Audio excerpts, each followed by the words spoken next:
It looks like recording has started. All right. No. Okay, I'm going to go ahead and call the meeting to order. All the board directors are present, except Doyle Turner. Good evening and welcome to this evening's meeting of the Woodbury County Board of Adjustment. Today's date is October 6, 2025, and the time is 5 p.m. Tonight's meeting will be audio taped and the minutes will be prepared. In respect to all parties, we ask that those present turn off cell phones or set them to vibrate. Those in attendance are asked to legibly complete the attendance sheet up on the front table. I'd like to take a moment to review the procedures that the board will follow tonight. First, the board will handle the normal housekeeping agenda items. Then for each agenda item, I will open the public hearing on the item. The planning and zoning staff will then present the staff report, including the staff recommendation. Any letters or other communication received from the public prior to the hearing will be entered into the record. The applicant will then have the opportunity to present his or her case and respond to the staff report. Next, we have heard comments from the public. If you'd like to speak either in support of or against the application, you must come up to the microphone. Please state your name and address for the record. All interested parties shall be heard, but repetitious comments should be avoided. Repetitious or irrelevant comments may be ruled out of order by the chair. I ask you to remain courteous and respectful with your comments at all times. After all public comments have been heard, the staff and applicant may make a closing statement.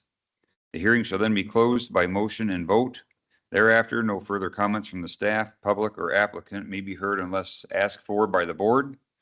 Board shall then deliberate the case and may ask questions of the applicant, the staff, or any party offering testimony. However, such questions do not reopen the hearing for additional comments from the public unless so requested or approved by the board. The board will then formulate and vote on a motion, and the motion will either typically grant or deny the requested application. Any board member who has an ex parte communication to place in the record of this meeting should do so prior to the beginning of deliberation of their respective agenda item. Any person desiring to appeal the board's decision to a court of record may do so within 30 days after the filing of this decision with the Planning and Zoning Office. Okay, do we have any public comments on matters not on the agenda tonight? Okay, seeing none here, do we have anybody on the phone, Mr. Priestley? We do not. Okay. I'm going to move down to item 4 then. I would ask to entertain a motion to approve the minutes from the previous meeting of September 3rd. Okay, so we have a motion by Pam to approve the previous meeting's minutes. Do I have a second?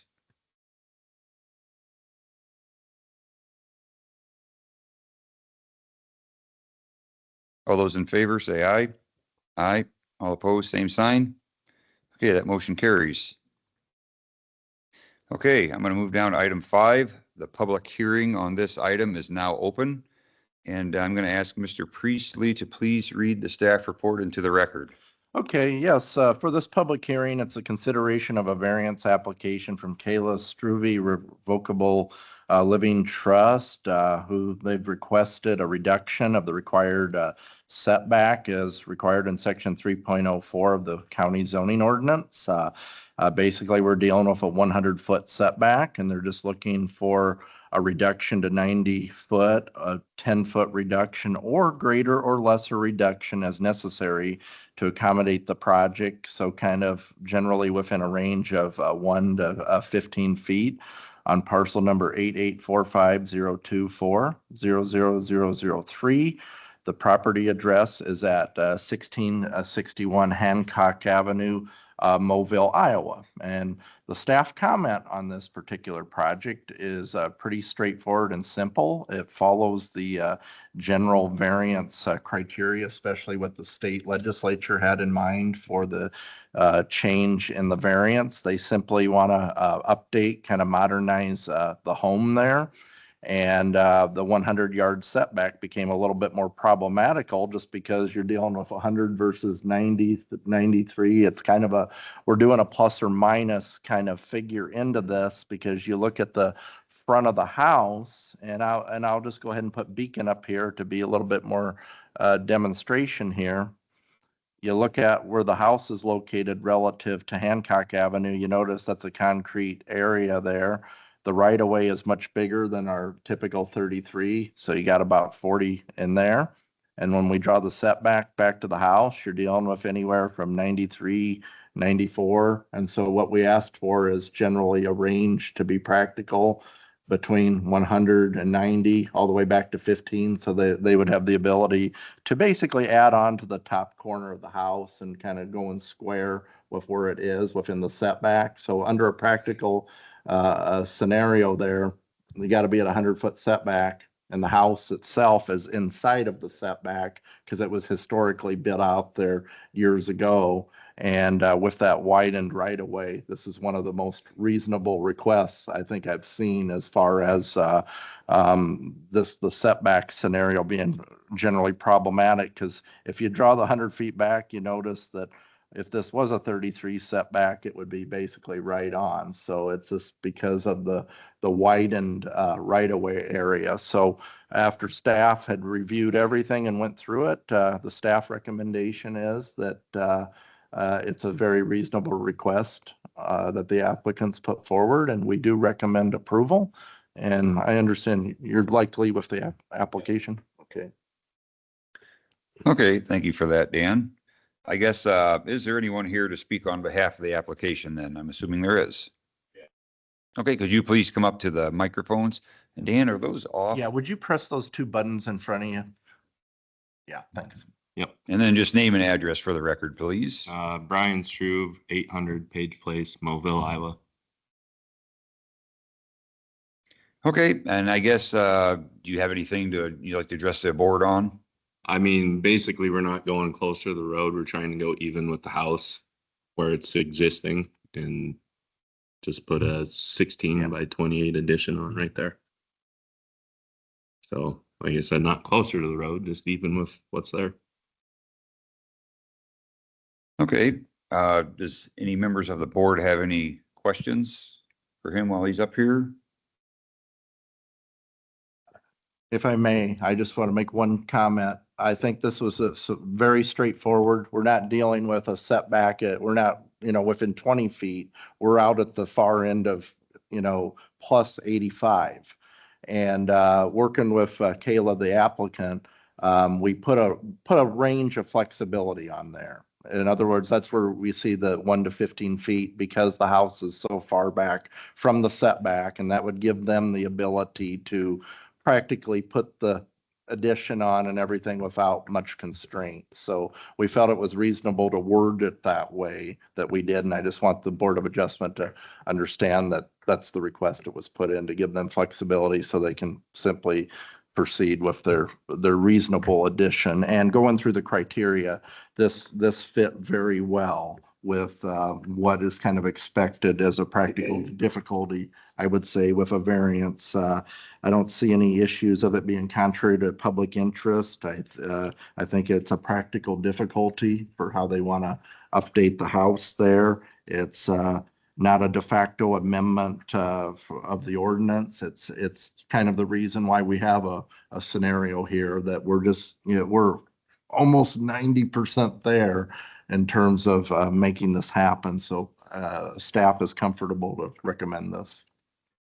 And if we were to formulate some kind of a motion on this, Dan, are we asking, is the applicant asking for the full 15 feet as a cushion in there to? I would give that cushion. In fact, when I look at it, you're requesting, I worded it in a way, reducing the front yard setback from 100 to 90 feet or to the minimum extent necessary within a range of 1 to 15.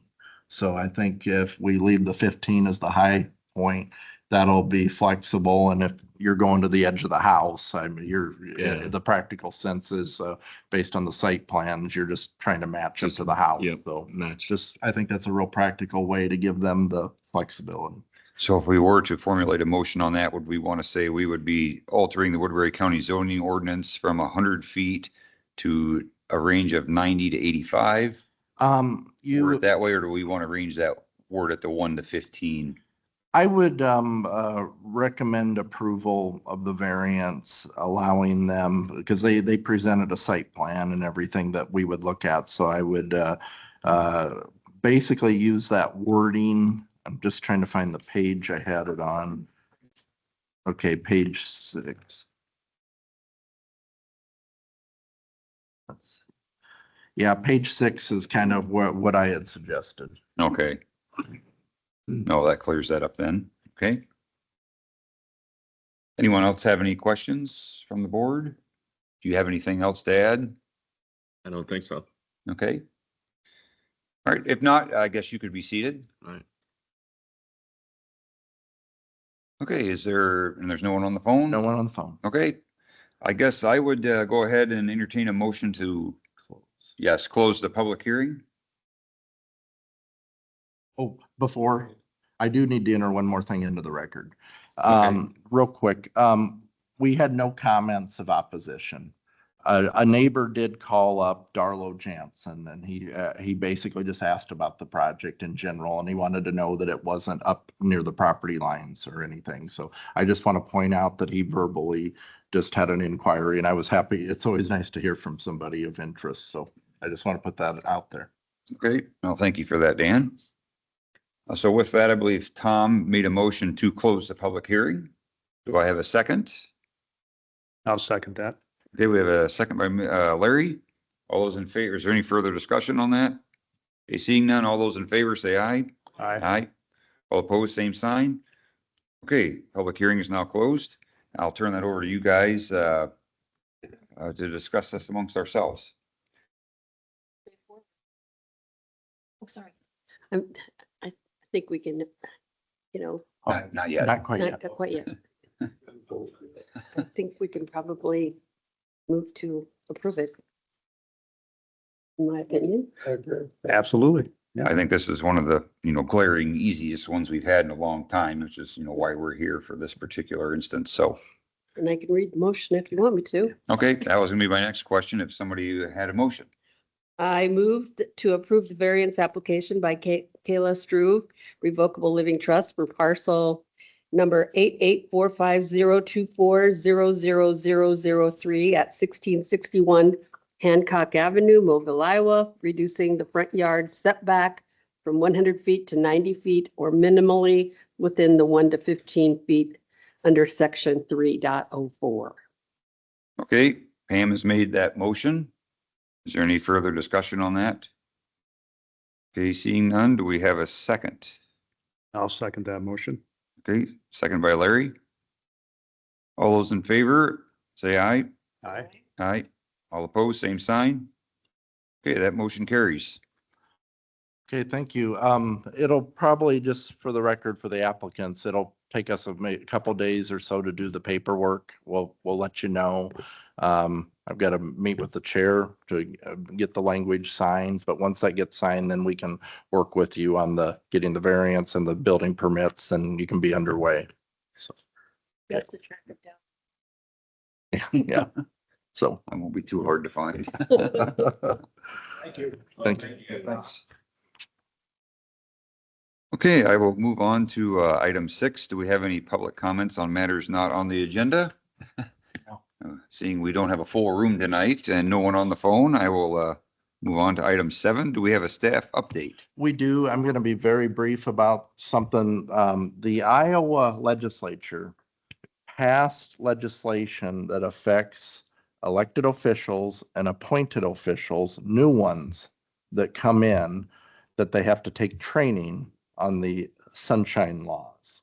In other words, how we interact on the boards, public notification, and the importance of having these meetings. And the way it's written is it's for incoming new members. And so there might be some confusion where you might have been contacted or will be contacted. You will hear from me eventually as we get it figured out what a training mechanism is. What the legislature said is there has to be free training available within some institution. I'm looking at it myself as an instructor. If I can go through the curriculum, I'd love to find a way to do it internally where we could probably figure out how to do it internally.